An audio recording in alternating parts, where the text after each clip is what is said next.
The Pianist's Secret. Chapter 1.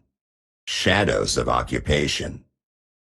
In the year 1942, the city of Lyon was not the same as before. The streets were quiet, but not peaceful. German soldiers walked in pairs, watching every corner, every face. Their boots made sharp sounds on the stone roads. People moved quickly, heads down, voices low. Fear was everywhere, in the shops, in the homes, even in the air. Émile Duval lived alone in a small apartment above a bakery. He was a pianist, known for his calm nature and deep focus. He rarely spoke, but when he played, people listened. Music was his language. He had once performed in large concert halls, but now he played in a small theater tucked between old buildings. The theater was one of the few places where people could still gather without suspicion. It was quiet, dimly lit, and filled with shadows. Each evening, Émile walked to the theater with his coat buttoned and his sheet music hidden under his arm.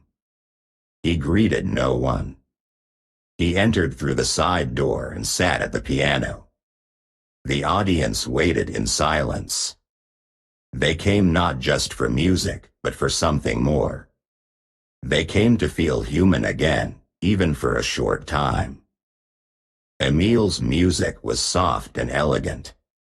He played classical pieces, sometimes his own compositions. But there was something unusual in the way he played. Some listeners began to notice patterns, repeated notes, long pauses, sudden changes in rhythm. These were not mistakes. They were messages. Émile had found a way to hide information in his music. He used certain notes to mark locations. He used timing to signal dates. He used silence to speak names. It was dangerous, but it was clever. Only a few people understood what he was doing. They sat in the audience, listening carefully, memorizing the music, and passing the message on. He had no partner, no team. He worked alone. He trusted no one. But he believed in the cause. He believed that music could carry truth, even in the darkest times. He knew that words could be heard and punished, but notes could pass unnoticed. Outside the theater, the city grew colder. Posters covered the walls. Curfews were strict. People disappeared. Émile kept playing. He changed his music often, never repeating the same code. He watched the faces in the crowd. He saw fear, hope, and sometimes recognition. One night, a German officer sat in the front row. He wore a dark coat and did not clap. Émile felt his heart beat faster. He played slowly, carefully, hiding the message deeper in the melody. The officer watched him the entire time. Émile finished the piece and left the stage without looking back. That night, he did not sleep. He sat by the window, listening to the quiet city. He knew the risk. But he also knew the need. People were waiting. Messages had to move. Music was the only way. Émile Duval was not a soldier. He had no weapon. But his piano was his voice, and his notes were his resistance. In a city full of shadows, he played with purpose. And in every melody, he hid a secret. Chapter 2. Secret Notes. Émile Duval had always worked alone. He believed that silence was safer than trust. In a city filled with danger, he kept his thoughts to himself and spoke only through music. He played each night in the small theater, never missing a performance. His fingers moved with care, and his eyes stayed low. He watched the crowd, but never let anyone get close. He lived a quiet life. He walked the same streets, ate the same meals, and returned to the same apartment above the bakery. He avoided questions and never shared his past. People knew him as a talented pianist, but few knew anything more. That was how he wanted it. But one evening, something changed. After the concert, Emile returned to the piano to collect his sheet music. As he lifted the lid, he saw a small folded note resting between the strings. His heart jumped. He looked around, but the theater was empty. He picked up the note and opened it slowly. The handwriting was neat and careful. It said only a few words, but they were clear. The writer knew his secret. She had understood the patterns in his music. She had followed the rhythm, the pauses, the hidden signals. And she wanted to help. Her name was Sophie LeBlanc. She worked as a waitress in a nearby cafe, but she was also part of the resistance. She had delivered messages, hidden supplies, and guided people to safety. She had listened to Emile's music many times and realized that it was more than art. It was a code. Emile felt uneasy. He had never shared his method with anyone. He feared betrayal, mistakes, and exposure. But something about the note felt honest. It was not demanding. It was offering. He waited 3 days before replying. He left a message under the piano bench, short and cautious. They began to communicate in silence. Sophie left notes with details, names of people in danger, routes to safe houses, dates of planned movements. Emile read them and turned them into music. He used certain chords to mark locations. He used tempo to signal urgency. He used melody to carry meaning. Each concert became a mission. Sophie sat in the crowd, listening closely. Others from the resistance joined her, trained to understand the signals. Emile's music became a map, a guide, a lifeline. But it was never obvious. To most people, it was just a beautiful performance. Sophie was careful. She never spoke to Emile in public. She never stayed after the show. But she watched him with quiet respect. She knew the risk he was taking. She knew that one mistake could cost them everything. Emile began to trust her. Slowly, but truly. He saw her courage, her discipline, her heart. She was not reckless. She was precise. And she understood the power of silence. Together, they built a system. Sophie gathered information. Emile translated it into music. The resistance received the message and acted. It was slow, but it worked. Lives were saved. Plans were made. Hope was passed from one note to another. But danger was always near. German officers attended concerts more often. They watched Emile's hands. They studied his sheet music. Emile changed his style, added layers, made the codes harder to read. Sophie warned him when someone asked too many questions. They never met outside the theater. They never spoke face to face. But they worked as one. Their connection was built on trust, not words. Emile had once believed that music was only for beauty. Now he knew it could carry truth. Sophie had once believed that messages needed paper. Now she knew they could live in sound. And in the quiet corners of Lyon, while the city held its breath, a pianist and a waitress turned notes into resistance. Chapter 3. Dangerous Harmony. The theater in Lyon remained one of the few places where people could gather without immediate suspicion. It was small, with faded red curtains and wooden seats that creaked when someone shifted. The lights were dim, and the air always smelled of dust and old paper. But when Émile Duval sat at the piano, the room changed. His music filled the space with something deeper than sound. It carried emotion, memory, and meaning. Each performance became more dangerous. Émile knew that his music was no longer just art. It was a tool, a message, a lifeline. Sophie Leblanc continued to pass him notes, each one containing names, dates, or directions. Émile read them carefully and turned them into coded melodies.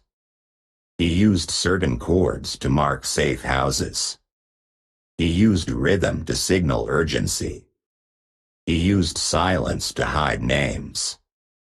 But the audience was changing.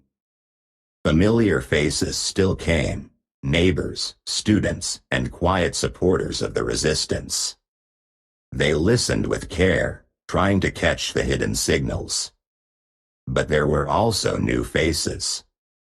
Men in dark coats. Eyes that didn't blink. One German officer began to attend regularly. He sat in the same seat near the front, never clapped, never smiled. He watched Émile's hands with cold attention. Émile felt the pressure grow. His fingers trembled before each concert. He spent hours rewriting his music, making the codes harder to detect. He added layers, changed tempo, and used unusual harmonies. He knew that one mistake could expose everything. But he also knew that stopping was not an option. People depended on him. The resistance needed his music. Sophie continued her work with quiet bravery. She delivered messages across the city, often walking alone through dangerous streets. She wore simple clothes and kept her head down. She never stayed long in one place.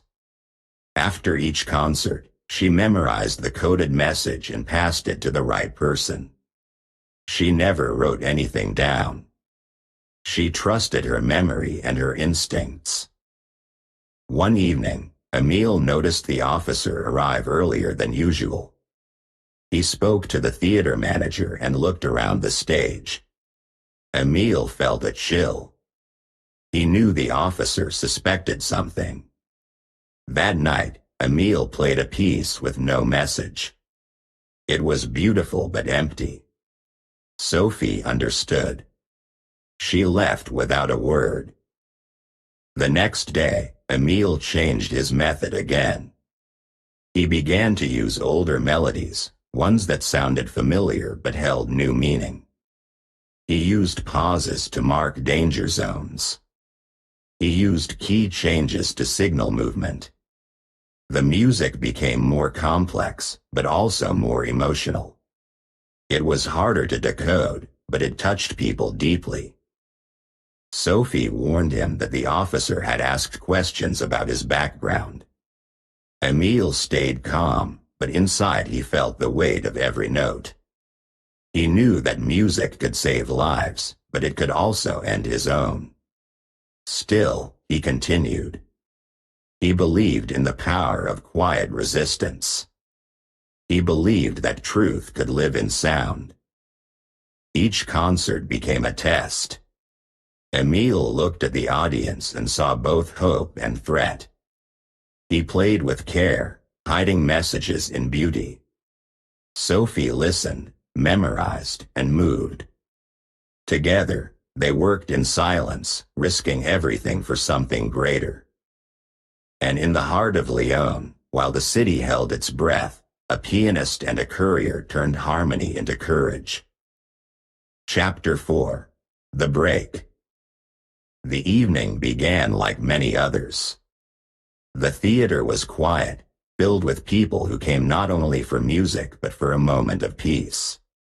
Émile Duval arrived early, carrying his sheet music in a worn leather folder.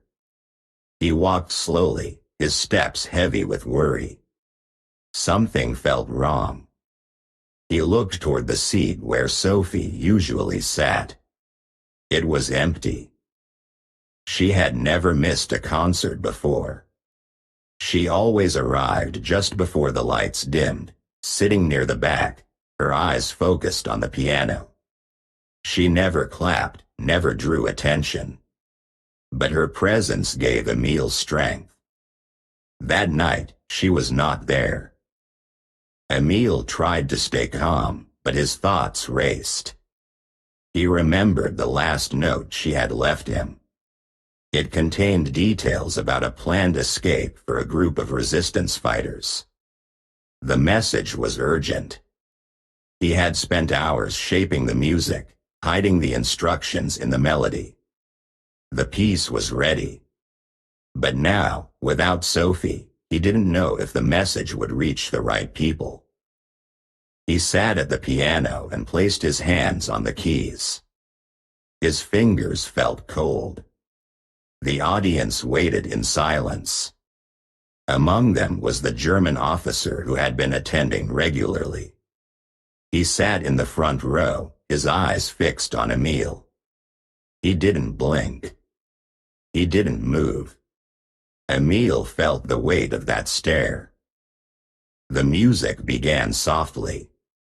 Émile played with care, each note chosen with purpose. The coded message was hidden in the rhythm, in the pauses, in the way the melody rose and fell. It was a map, a signal, a plan. But it was also a risk. If the officer understood, everything could fall apart. Émile's heart beat fast.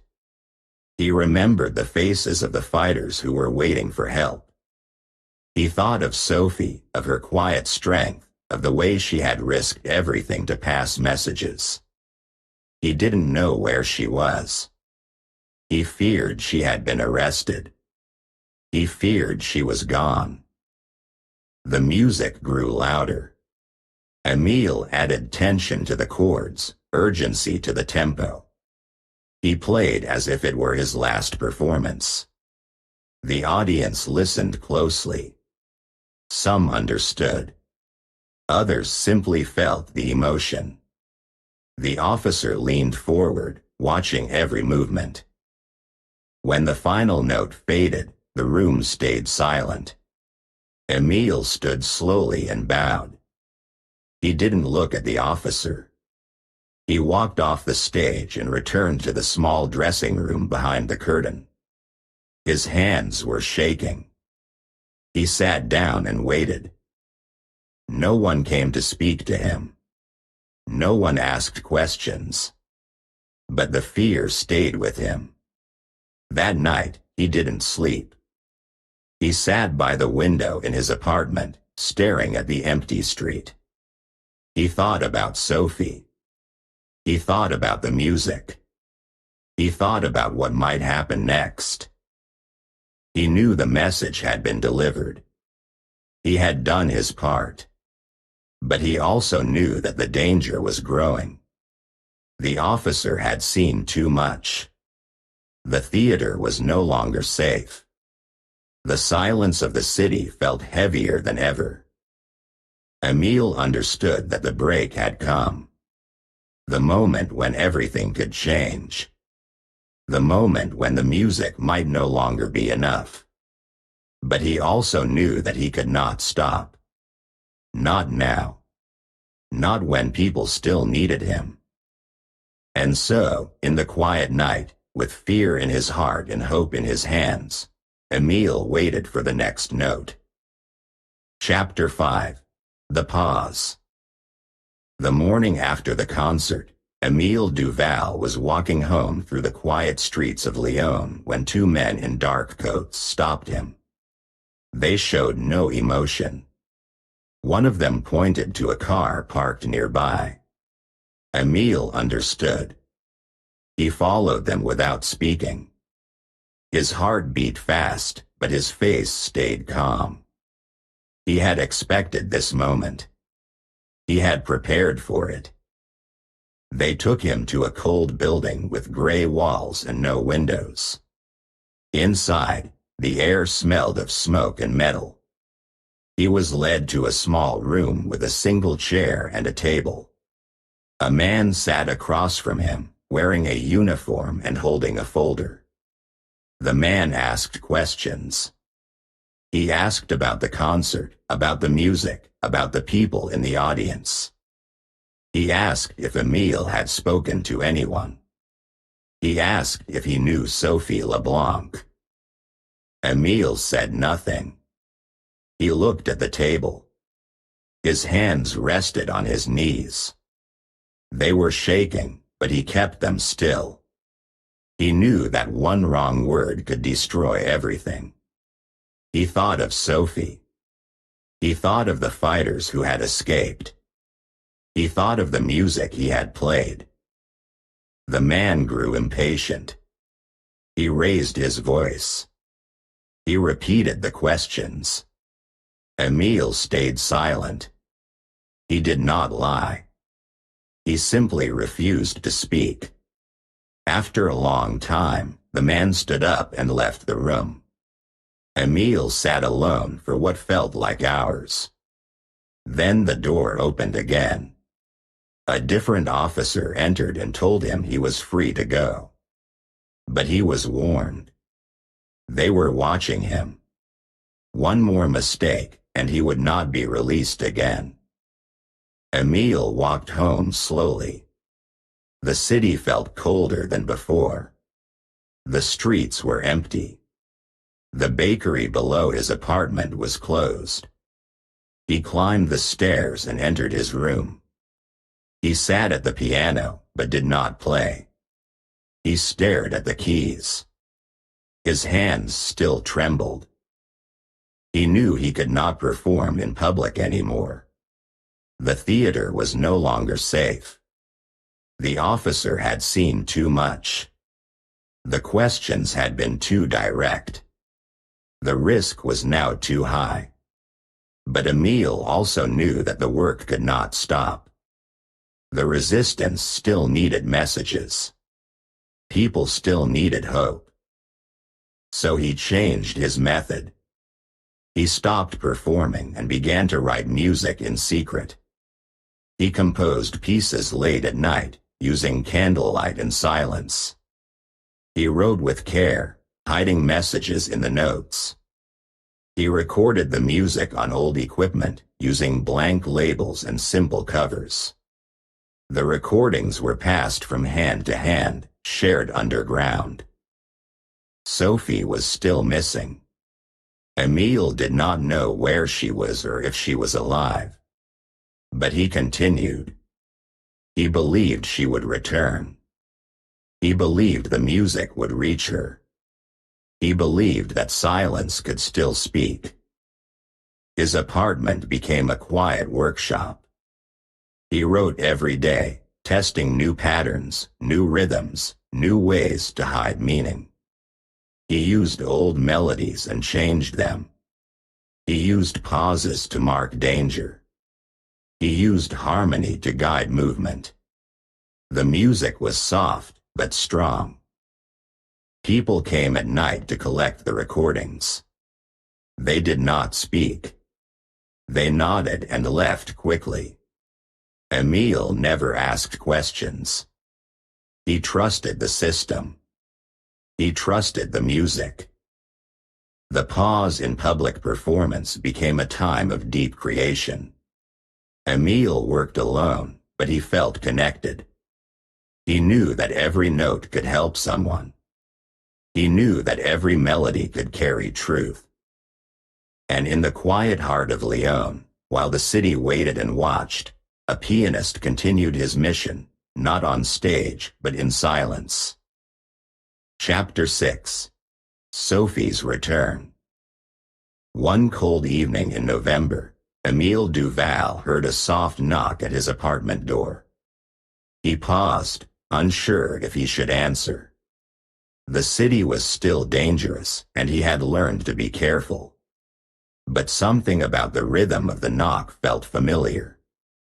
He opened the door slowly and saw Sophie LeBlanc standing there. She looked different.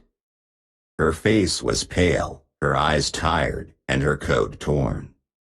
She had lost weight, and her hands were shaking. But she was alive. Emile stepped aside, and she entered without a word. She sat down near the window and looked out at the quiet street. Emile made tea and placed the cup in front of her. She nodded in thanks. Sophie had escaped from prison. She had been arrested during a delivery, caught by surprise. She was held for days, questioned and watched. But she found a way out. She climbed through a broken wall during the night and walked for hours through the countryside. A farmer helped her reach Lyon. She had no papers, no money, and no safe place. But she remembered Emile's address. She came back because she knew the work was not finished. Emile listened as she spoke slowly, her voice weak but steady. She told him what she had seen, what she had heard, and what she feared. The resistance was still active, but many had been caught. The codes were no longer safe. The music had to change again. Emile returned to his piano. He had not played for anyone since the last concert. He had only written and recorded in silence. But now, with Sophie back, he felt something shift. He began to play again, not in public, but in private rooms, for small groups who knew how to listen.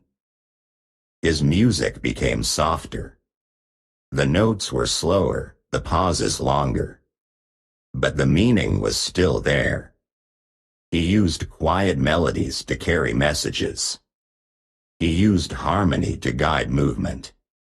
He used silence to speak danger. People learned to understand. They listened with care, with patience, with heart. Sophie helped again. She passed the recordings, taught others how to read the music, and protected Emile's work. She was not as strong as before, but her mind was sharp. She moved carefully, spoke little, and stayed in the shadows. She knew the risk, but she also knew the value of what they were doing. Emile and Sophie worked together once more. They didn't need many words. Their trust had grown deeper. They understood each other through action, through music, through silence. The city remained tense. German officers still watched. People still disappeared.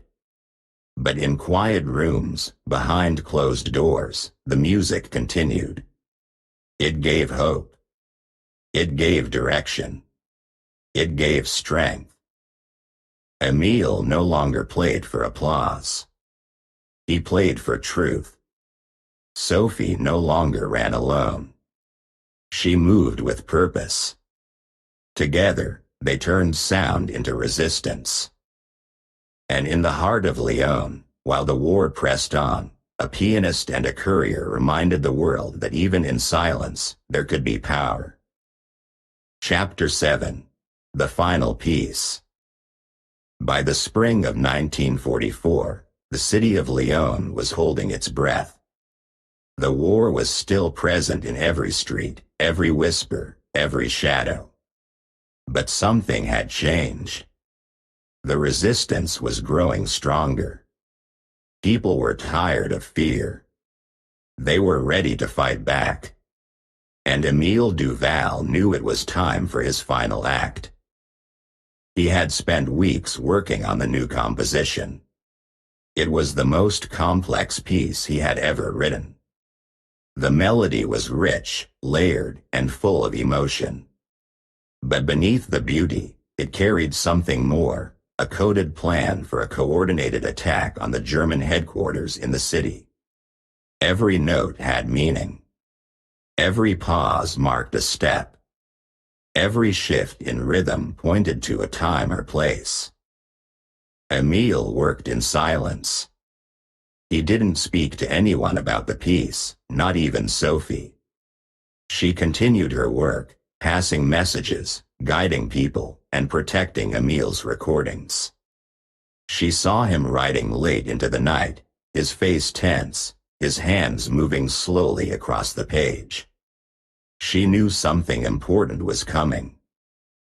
The plan was dangerous. The German headquarters was heavily guarded. The resistance needed precise timing and clear instructions. But they couldn't use paper. They couldn't risk written orders. Emile's music was the only way to deliver the message safely. The performance took place in a basement beneath an old bakery. The room was small, with stone walls and a low ceiling. A group of fighters sat quietly, waiting. They had been trained to understand Emile's musical codes. They knew how to listen, how to read the signals, how to follow the rhythm. Emile sat at a simple piano, lit by a single candle. He took a deep breath and began to play. The music was soft at first, then grew stronger. The melody moved like a river, calm, then fast, then quiet again. The fighters listened closely. They heard the instructions hidden in the sound. They understood the message. Emile played with full focus. His hands moved with purpose. His heart beat fast, but his face stayed calm. He knew this might be the last time he played for the resistance. He knew the risk. But he also knew the importance. When the final note faded, the room stayed silent. The fighters nodded. They had received the plan. They stood and left quickly, each one carrying the music in their memory. Emile sat alone for a moment, then reached into his coat and pulled out the sheet music. He looked at the pages, then placed them into the small stove in the corner. He lit a match and watched the paper burn. He didn't feel sadness. He felt peace. The music had done its job. It had spoken without words. It had guided without maps. It had carried truth in a way no paper ever could. Sophie entered the room after the fighters had gone. She saw the ashes in the stove and understood. She didn't ask questions. She simply sat beside Emile. They didn't speak. They didn't need to. Outside, the city remained quiet. But inside that basement, something powerful had happened. A pianist had used his art to fight back. A melody had become a weapon. A final piece had become a promise. And in the heart of Lyon, while the war still raged, music had once again carried hope. Chapter 8. Silence. The war ended slowly. It did not disappear in one day. It faded like a long, painful note. The city of Lyon began to breathe again. People returned to the streets. Shops reopened. Families searched for missing loved ones. The sound of boots was replaced by the sound of footsteps, laughter, and quiet conversations. But the silence left behind by the war was deep. It lived in every wall, every memory, every heart. Emile Duval did not return to the stage. He did not play in theaters or concert halls. He did not seek applause or attention. He had given everything he had to the resistance. His music had carried messages, saved lives, and guided people through danger. Now, he chose a different path. He moved to a small house near the edge of the city. It had a garden, a few trees, and a piano in the corner of the living room. He began to teach children. They came in small groups, curious and shy. Emile taught them not just how to play, but how to listen. He showed them how music could speak without words. He helped them understand that every note had meaning. He never spoke about the war. He never told them what he had done. But sometimes, when he played a quiet melody, the children felt something strong. They didn't know the story, but they felt the truth. Emile believed that was enough. Sophie Leblanc opened a cafe in the center of Lyon. It was warm and simple, with wooden tables and soft lights. She served coffee, bread, and pastries. People came to sit, talk, and rest. On one wall, she placed a portrait of Emile. It showed him at the piano, eyes closed, hands gentle on the keys. Beneath the portrait, she wrote a short line. He played for silence, not for sound. Visitors often asked about the man in the picture. Sophie smiled and said he was a teacher, a friend, and someone who had helped the city in quiet ways. She never told the full story. She believed that some truths lived better in silence. Emile visited the cafes sometimes. He sat near the window, drank tea, and watched the people. He saw young couples, old friends, and children laughing. He saw life returning. He felt peace. People in Lyon spoke of Emile's music. They said it had saved lives. They said it had given hope. But Emile never accepted praise. He believed he had simply done what was right.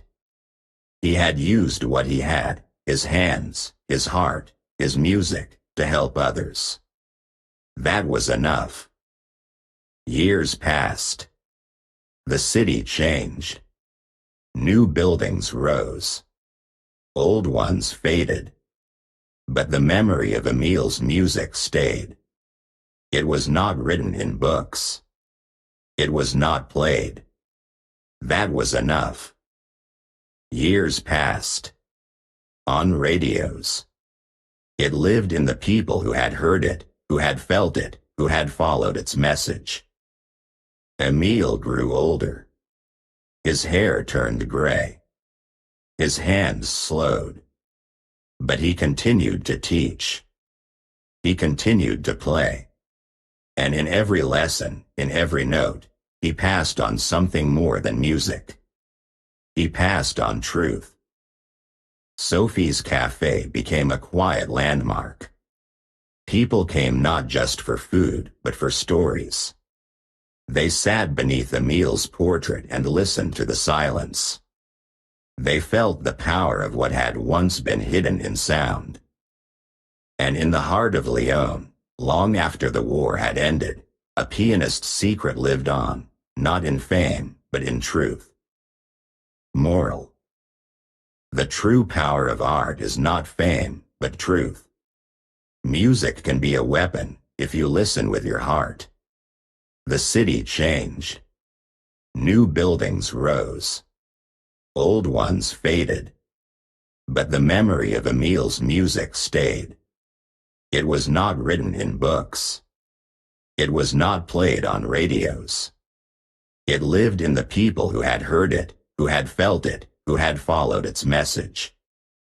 Emile grew older. His hair turned gray. His hands slowed. But he continued to teach.